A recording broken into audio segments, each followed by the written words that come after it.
আচ্ছা, আমি বিএনপির নাম নিয়ে কোনো কথা বলেছি? ভাই, আপনি কাকে আমি কি বিএনপির নাম নিয়ে কথা বলেছি?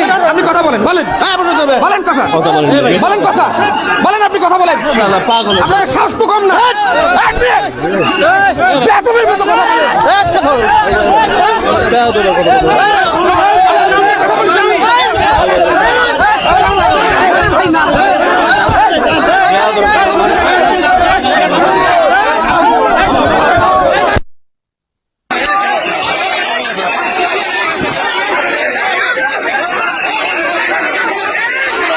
ভাই, আপনাদের বিবেচনা করবে দেশের 18 কোটি মানুষ। তারা যদি আপনাকে ভোট দেয়, আপনি চেয়ারে বসবেন, অসুবিধা কোথায়? জামাতি ইসলামীর কথা বললেই আপনাদের গা চুলকায় কেন? জামাতি ইসলামের কথা বললে গা চুলকায় কেন আপনাদের? সারা দেশে নিজেরা নাশকতা তৈরি করছেন, সারা দেশে নিজেরা টেন্ডারবাজিতে 180 মাইল বেগে চ্যাম্পিয়ন হচ্ছেন, আর সব দোষ চাপিয়ে দিচ্ছেন জামাতি ইসলামীর ঘাড়ে। আর এ কথা বললে আপনার গা চুলকায়।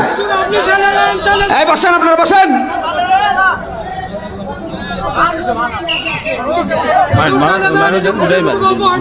না ভাই, এখানে তো আমি কারোর নাম ধরিনি। ঠিক আছে।